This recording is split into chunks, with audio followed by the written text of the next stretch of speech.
Welcome into Becoming Influential, where we are highlighting influencers and content creators who are truly shaping the game and influencing everything that we do. And I'm so excited to bring in my dear friend and fellow Hokie, Amber Miller Burns. And I'm going to let her get into her background. I don't want to spoil too much of it. So, Amber, I'm going to dive right in because when you graduated from Virginia Tech, I'm sure that you didn't imagine you'd be doing what you're doing right now.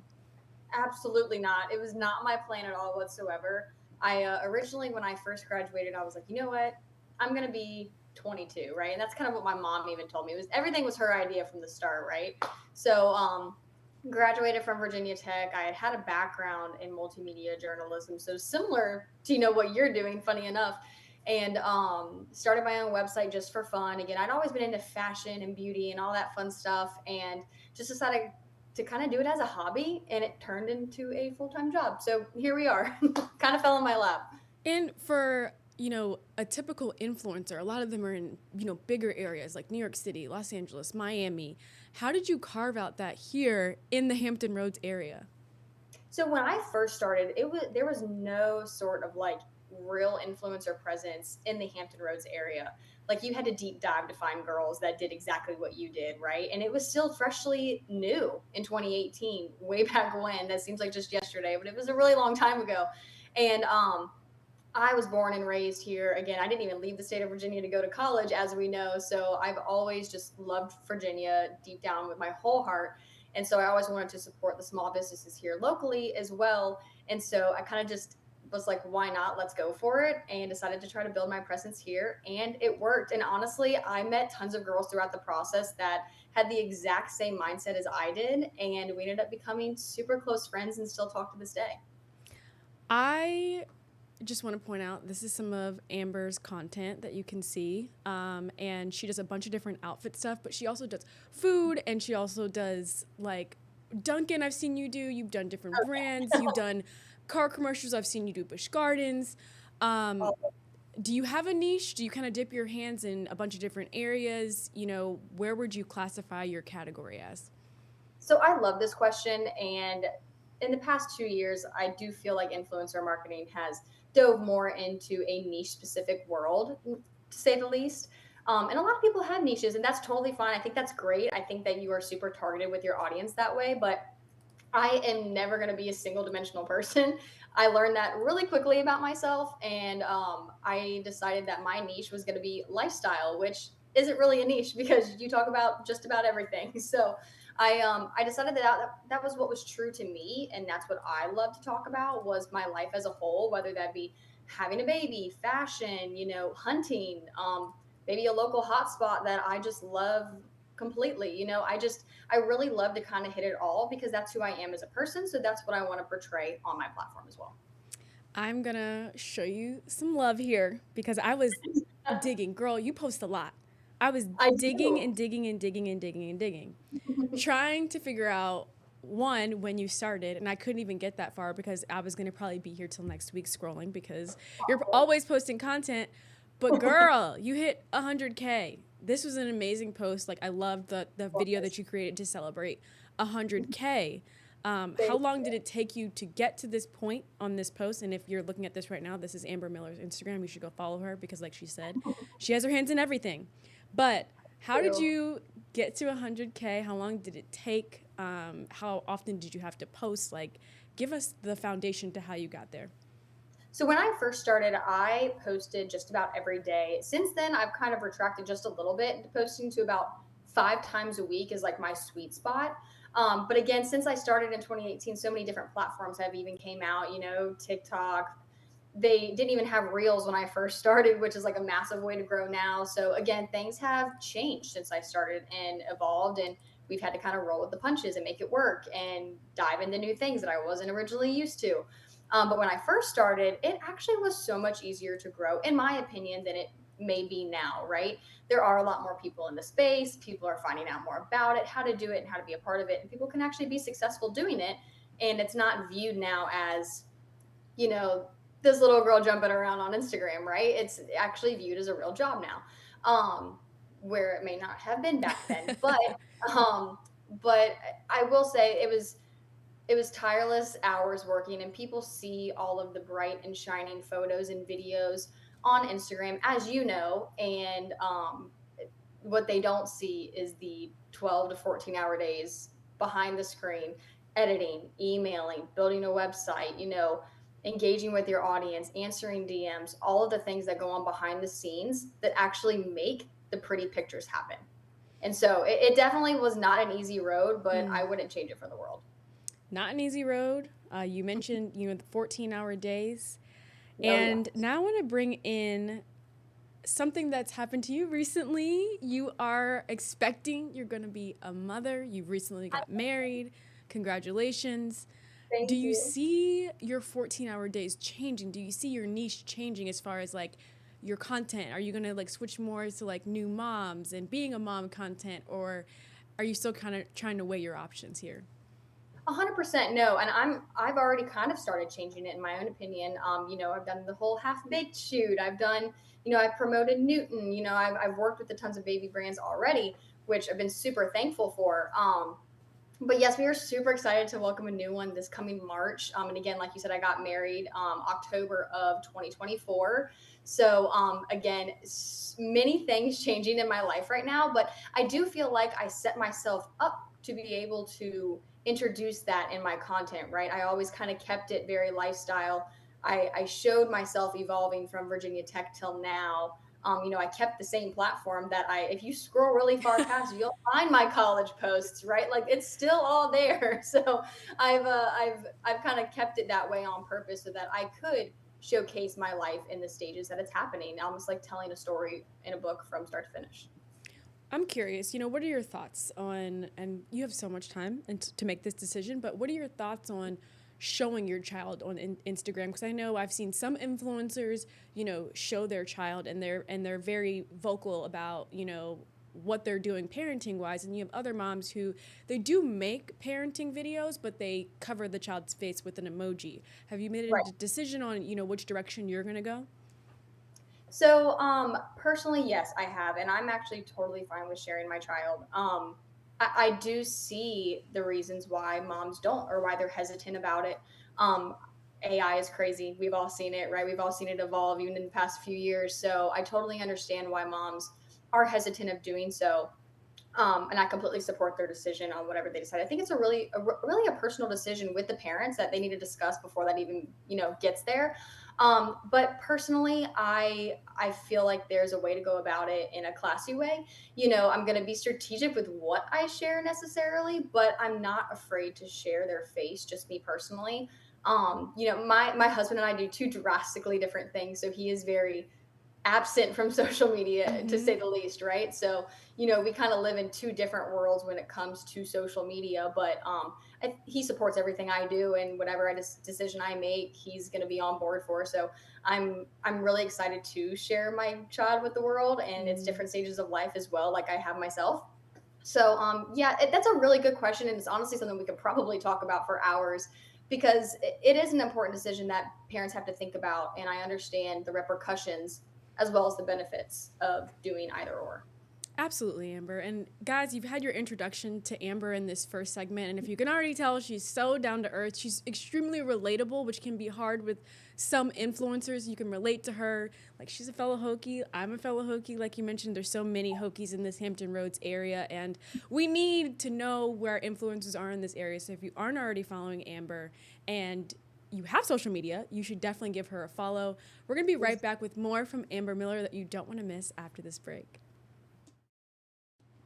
Welcome back to Becoming Influential, where we're highlighting one of our very own influencers in the area, Amber Miller. We're so happy to have her on. And in the first segment, we were all about you, Amber, and how you got to where you are today. And everybody wants to be an influencer. Everyone wants to be a content creator. It's just so fun seeing people be able to create content for a living. And you mentioned the grind, but now I want to get into the nitty gritty here. What are some must-have things if you're wanting to be a content creator and you're wanting to start right now? Number one thing that saves me every single day, aside from a phone, of course, but likely everybody already has that, is a ring light. I actually have it right in front of me. I know we were talking about it before we even started. I think a ring light is essential, or just a tripod of some sort. You know, you're not always going to have someone there available to shoot for you. So having that flexibility to shoot for yourself, and also having that relaxation, leisure time to just put your phone up and record yourself talking, sometimes for the very first time, if you're wanting to dive into influencing, where you're not pressured, somebody behind the camera, people watching you, you know, it's just you and your phone, and you can record it as many times as you need to. So I think the tripod is first and foremost what I would recommend to get first. And what about for editing? Because, you know, some people edit right in the Instagram, right in the TikTok app. Others have, you know, other apps that they like to lean on so they can edit faster, whether it be with templates or it's just easier and more user-friendly. That's a great question. I'm an editing guru. I minored in cinema at Virginia Tech, so I just love editing to the core. My favorite app for editing is CapCut. From It always has been, always will be. Now I don't think like using Instagram or even the edits app with Instagram is a bad thing at all. I've used it plenty of times. You can actually see it when somebody posts if they used edits. So if I'm doing something that's a little bit maybe less intense, less transitional, maybe not as wordy, I'll use edits or Instagram directly for it. But if I'm trying to do, you know, quick cut transitions, which I love to do, before and afters, maybe really make it spunky, then I will dive into CapCut. And now I'm going to, you know, go a little crazy here and really dive into, you know, your day-to-day. But I'm curious, are you someone who is, you know, recording, batch creating, you know, 10 different videos in one day so that you can just edit the rest of the week and maybe schedule out your content? Or are you shooting or taping more like one video a day and then posting it same day? It's a great question. And every week is different for me, just depending on what I have going on that week, you know, as per usual. But if I'm shooting, I am most definitely shooting more than one thing that day just to get it done. There's no reason not to, right? Utilize your time wisely. I would say I shoot 3 to 4 days out of the week. Again, that includes weekends. When you're an entrepreneur, you know that you don't sleep and you don't really stop just Monday through Friday. So weekends are actually a great time for me to shoot. You know, if we happen to be going to dinner with friends or we're going out for a birthday party or something like that, then I will take advantage of the fact that I am getting ready and go ahead and shoot maybe 3 to 4 things that morning before we go to whatever family function we're going to. And I know they're must ask question, you know, when you're first becoming a content creator and you're really trying to figure out, I almost said X's and O's like football, but you're kind of trying to figure out like, okay, how can I make a living off of this? How did you figure out, you know, how much you wanted to charge for rates? And probably, you know, even before we're getting to rates, but how did you start reaching out to brands to let them know what you can offer them and how you can help them? Tamara, I love this question because I know that we talked about how I started way back when. And when I did start, I started as a hobby. There was no like goal of me making money. Right now, would it be cool? Of course it would, but that was not my goal at first. And I always say that to everybody. If you're looking to make this a full-time job, like you have to do it because you love it. You can't do it for the money because you're going to be working tirelessly and the money will come. But if that's your only goal, you know, what's the motivation or discipline behind it to keep it going? So first and foremost, wanted to share that. But when it comes to what I charge, I will say I kind of originally, when I first started, looked off of it from like a follower count standpoint. And now as social media has evolved, it's kind of went more to an engagement and reach kind of scenario. You know, user generated content has came out, different platforms have came out, ways that brands are using your content for ads has came out. So, you know, there's a lot of different things that can even go into what you would charge a brand and why. But I actually create a media kit, which I do suggest every influencer to have. And that way it just kind of breaks down different things that I offer, you know, in terms of posts, reels, stories, UGC, ad coverage, whitelisting usage, all that good stuff. But if what I really love to do is to actually sit and talk with the brand, you know, like maybe over a call or maybe over a Google Meet, and just kind of assess like what it is that they're exactly looking for. I always prefer long-term partnerships over short-term partnerships. And so I can create a custom package to them. One, make it more affordable, and two, make it more all-encompassed so that they're successful as well, because that's my primary goal. What is a typical turnaround if you are working with a brand like that? What's a realistic turnaround that, you know, an influencer or content creator should expect? My turnaround time is 2 weeks from the time that I get the product to the time that the product itself is posted. However, if a brand comes to me and says, hey, this is urgent, we really want it to be shared by next week or something like that. I will totally make that happen for them, as long as they just let me know up front so that I can, expedite that production process sooner.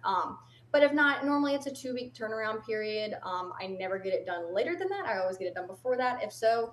But again, if a brand wants it sooner for one reason or another, I've had brands say that they need it in 48 hours, and I make sure to get it done for them. So, as long as they communicate that with me, I'm good to go. And I'm curious, Amber, because, we all have to start somewhere.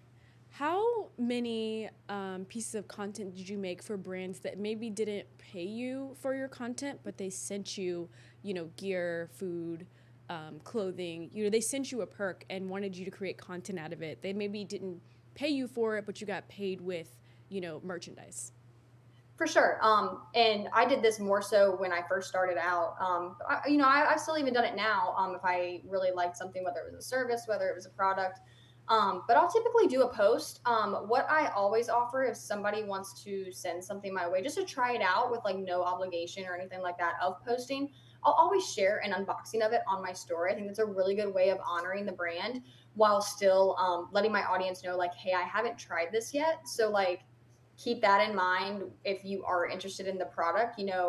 That way I'm not saying like I love it or I don't like it. I'm not kind of going one way or the other. I'm just unboxing it, sharing the brand with my audience, getting them in front of the eyes of that new brand, and without kind of linking myself to doing any big production such as an Instagram post or a reel or a TikTok or anything like that. I love doing unboxings. I think it's a great way to kind of highlight a brand without going too much in depth for an unpaid process.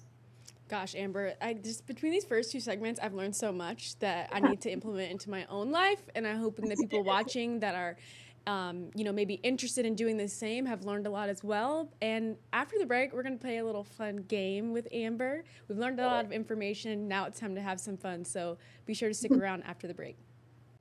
All right, welcome back to Becoming Influential. We've had Amber Miller with us sharing some tips and tricks over the last 2 segments. Now it's time to have some fun, Amber. We're going to call this game, I'm making this up off the top of my head, but true or false? True or false, Amber? This is the first one. You have to post 3 times a day on social media. False. Why? I think as long as you're creating content that's valuable, I think if you find a consistent habit that your audience is, 1, used to seeing, and 2, that works for your lifestyle, as long as the quality of the content itself is sufficient and your audience is engaged in it, then the amount of times you're posting doesn't really matter. Because I hate to use the word trash, but you know what I mean? Types of videos that you can put up in a rapid sense where maybe they're not super high quality, they're not very meaningful, they're not educational or informational to your audience, posting 3 times doesn't matter. I love that you said that, because I feel like so many people are sharing, influencer tips and tricks, and they're always like, you have to post 3 times a day, at least for 30 days straight. And I'm like, that is a lot. So thank you for debunking that myth. Another one, you have to have at least 10,000 followers for a brand to work with you. True or false? False. Completely false.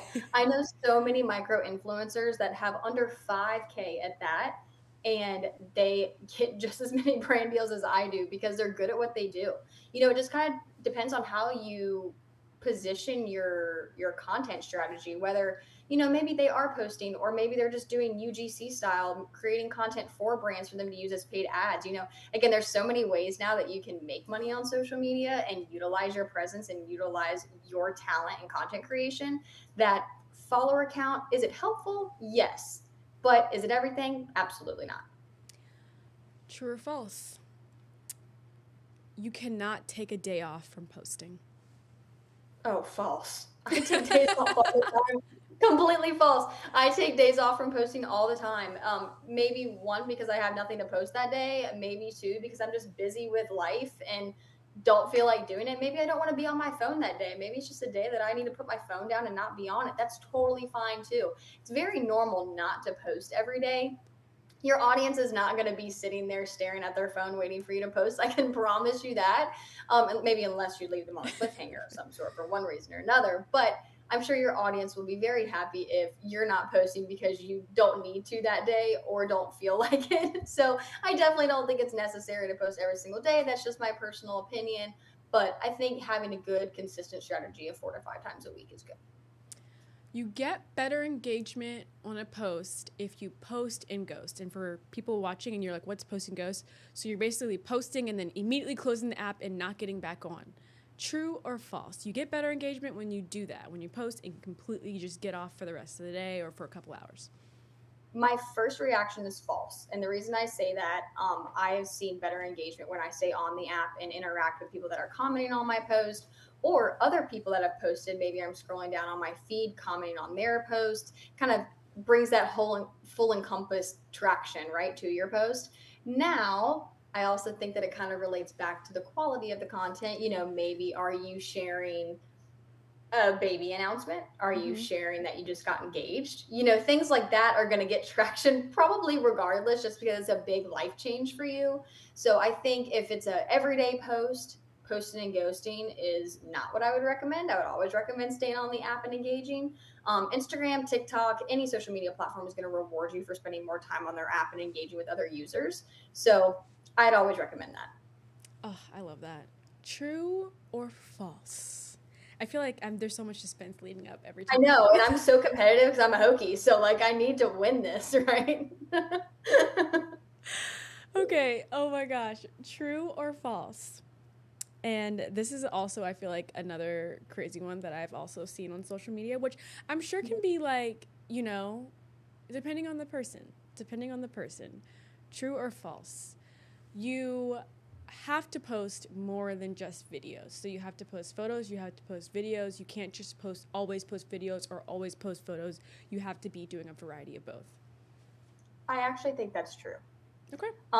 Only reason I say that is I've seen success when I have a variety of content on my page. I never think that you should let your story time out, right? Like I always think that you should have something on your story of some sort. I don't think that you should ever just do reels or just do Instagram posts. You should do a variety of everything. Again, the apps reward you for utilizing their features, especially if it's a new feature that's out. So kind of utilizing a little bit of everything is going to benefit you most in the long run. True or false? And I'm curious where you are with this one. You have to be on every single app, which now I see a lot of creators hopping on YouTube and doing more long-form vlog content because they feel like, that is helping pay off on other apps as well. Are you on every app? I guess that's outside of true or false. But true or false, do you have to be on every app? Instagram, Twitter, TikTok, Facebook. I see people hopping back on Snapchat now because, that's supposed to be a new thing. Do you have to be active everywhere, or can you just pick one app and be good at that? I don't think you have to be active on every app. Again, it kind of goes back to what your niche is or what it is that you're sharing or posting. Is it going to help you to be on every app? Absolutely, because you might have somebody that only stays on Snapchat that refuses to make an Instagram, right? Like you're gonna run into people like that all the time. Whereas your content could really resonate with them, but they didn't give you a chance on Instagram because they refused to make one. So I think it'd be super beneficial. I have all apps. I have Facebook. I have Pinterest. I have YouTube. Ooh, I have Pinterest Snapchat. is a good one. I forgot about that. Yeah, like literally all of them. Just because my content does kind of resonate on almost every app. And again, you find different people on every app. So why not utilize all of them to give yourself that best opportunity of getting in front of the right eyes? Amber, thank you so much for your time today. You shared so much about your backstory, how you got to where you are, tips and tricks, and you had a little fun. I thank you for joining us here on Becoming Influential. And like I said at the beginning, if you aren't following Amber, especially if you live in the Hampton Roads area, make sure you are doing that. There's so much valuable stuff on her page. Thank you, Amber. Thank you so much for having me. I appreciate it.